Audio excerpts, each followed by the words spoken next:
Roca. And I've been letting people introduce themselves, so I'm going to let you introduce yourself, Christine. Thank you, Mayor. My name is Christine Judd. I'm the director of Roca Holyoke. And so you got, I think Alicia probably explained, you got 15 minutes. Yes. What we're looking to do is obviously hear the proposal, the benefits of the proposal, who's going to be receiving it, and also the next thing is if we can't give full funding, where you might be with certain levels of funding and what we could do with that. So you've got the floor, Christine. All right. Well, thank you. Thank you for the committee. I really appreciate this opportunity. So Roca is asking for $300,000 per year over 3 years, or every year. And so COVID-19 has derailed much of the existing interventions to urban violence across the country, pausing the ongoing efforts of criminal justice institutions, community service organizations, outreach community efforts, and engagement organizations.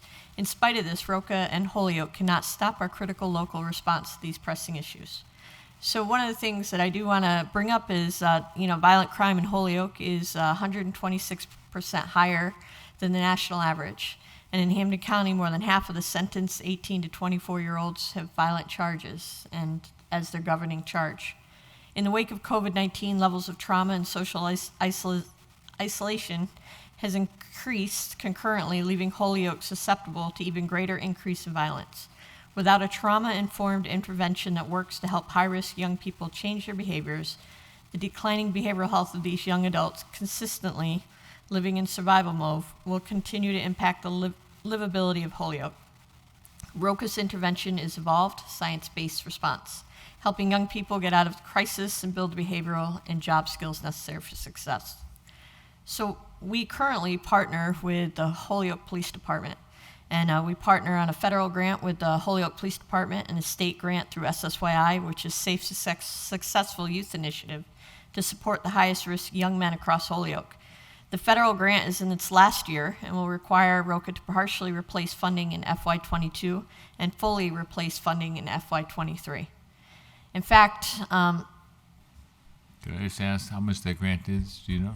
yes, sir. It's $500,000 over. It's been going on for the last 4 years. Okay, thank you. So our current Roca budget is $1.5 million, with key funding sources being YARI, which ends this year. YARI is a Young Adult Reentry Initiative. That is the federal grant. And then the Safe and Successful Youth Initiative, which I just spoke about. And then we were just granted Youth Search, which is geared towards outreach for young adults for substance abuse issues. And we're starting that in August. And to maximize services, we really need to raise an additional $500,000 per year, which is what this request will help. So we're asking for this request to go towards a gap each year. We currently serve we've currently served last fiscal year 87 young people. And in FY20, 90% have made workforce readiness gains, 51% made measurable gains in emotional regulation, and 95% of those young people that we're following have no new arrests. So that is significant piece of knowledge for the Holyoke team here. And then the other piece is that, this year alone we've had 17% decrease in new arrests, 150% increase in employment, because we do work with the city around employment. We work with the DPW, so we put our young people to work there. And then we have a 7% increase in the number of participants successfully recruited, so we're gaining people. And then we have a 29% increase in the rate of program engagement. So what we're hoping to do is this funding would pay for 2 additional youth workers, one on the men's side and one on the women's side. We do work with high-risk young women.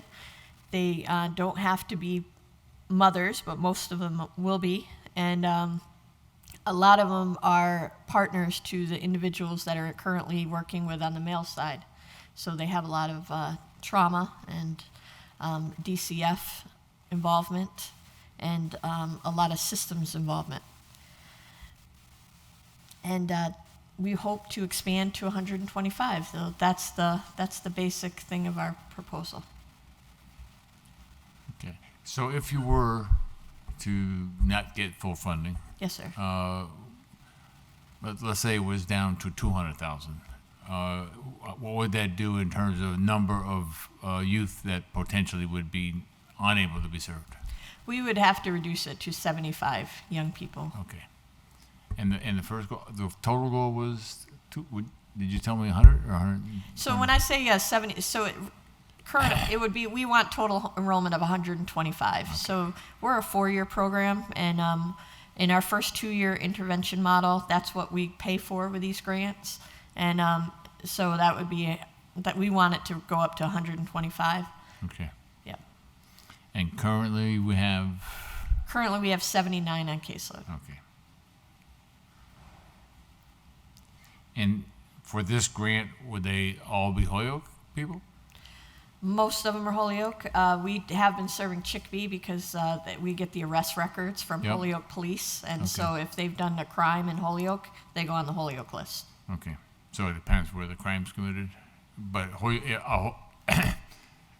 not that Holyoke people would ever commit a crime, but if it was a Holyoke person committing a crime, they would come to you. And, Correct, you're right. even if Yes. they committed a crime somewhere else, I'm assuming. Correct, yes. Okay. Okay. And we get Holyoke guys that commit crimes to Springfield, and we put them on the Holyoke list to serve in their home area. Okay. And I know you work with the DPW, and your partnership with the police, is that providing jobs, or is that just work? Explain that partnership for me. Yes, sir. So with our Holyoke Police Department, they're a referral source. So for the Safe and Successful Youth Initiative, we partner with them. We partner with the Young Adult Reentry Initiative. So as they're coming out, when the young person gets incarcerated or arrested, police department will contact us, and we'll follow them through the judicial. So we'll go to the DA's office and then follow them and work with them behind the wall. And then when they come out for reentry, we come back in. And so we're constantly speaking to the police department just about their success and not success in terms of, more intervention. So for instance, we partnered with the Holyoke Police Department around substance abuse. They have a substance abuse grant that we're able to work with our transient population that is, substance abuse, has substance abuse issues. Okay. And then we also work with other agencies within Hampden County around mental health mental health. We're working with Judge Hadley on his initiative to look at diverting substance abuse from Right. courts. So, and we work closely with probation. So we're really tied into the criminal justice factor. Okay. Okay. And each person that you're serving, are they in on a daily basis, a weekly basis? What is the intensity of their service? So initially, in our first few months, we're building relationships. So we're seeing them daily. That's our goal. In the pandemic, we got very good at doing everything remote, and then seeing them from a distance. We were deemed essential workers, so we're out there regardless, doing the food or emergency or PPA. But in terms of, we want to see them every day. So if they're working for DPW with us, we're there every day. So they're with us 5 days a week. We do engagements every Friday. There's specific, if they're working every Friday, we have workforce development-based programming in the evenings. We have a lot of gaming. The culture in Holyoke is a very family culture, and it's awesome because they'll come in, we'll play dominoes, we'll play spades, it's just that we'll eat and just be. So we build trust, and then we do a lot of cognitive behavior intervention programming. So we really you have to get someone to feel safe before you can change a behavior and talk about how they're feeling and what they're doing when they get triggered with their emotions and how they're behaving. And over time, it takes a long time. It takes about 15 to 18 months for them to show some form of change. And they relapse in between that. We don't leave them, so we're there. And that's the difference.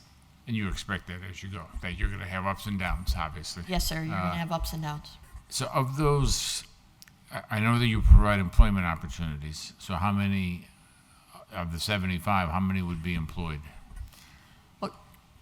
Or does that vary? Our goal is to get them all employed. Yeah, well, yes, I'm that's with our you goal. there. But we probably have, with this population, but after 24 months enrolled with us, we have a 74% success rate with employment.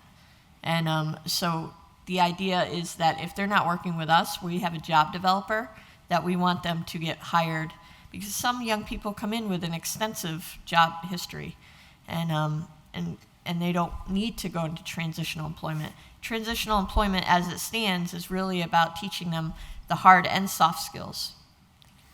Is there an educational program involved in this as well? Absolutely. We have a high set. We have OSHA 10 forklift training, serve safe, CPR, first aid, all of that. So when this grant money comes in, all of that goes into that. The difference with the grant money is it all goes back to the young people, and it goes into the young people. We invest in them. Their work boots, their attire, they don't pay for that. Their IDs, their social, whatever we need to get them, bus passes, all of that, the transportation, all of that money goes back into the young people. Okay, thank you. Thank you. You've got a few more minutes. I'm out of my questions, so you can offer whatever you'd like to say, and you're not obligated to say anything, but it's your floor for the next 3.5 minutes, probably. Well, I won't take that long, but I just want to say thank you again. This is definitely an investment in the young people in this community, and it's an investment in this community because we want to get our young people to be investing themselves back into society and working and mitigating any behavior or trauma that they may have experienced. And it's a process, so we just appreciate all of you being a part of that. So thank you. Thank you. And as I indicated to you in my office last week, I know you told me there are some that have been doing very well, and I would welcome the opportunity to have them come and let me commend them. So. Yes, sir, I will do that. Thank you, Mayor. Okay. Thank you. Thank you. Thank you for all you're doing. Thank you for your obvious strength and empathy for these young people and giving them a chance to have a better life. Thank you. Thank you.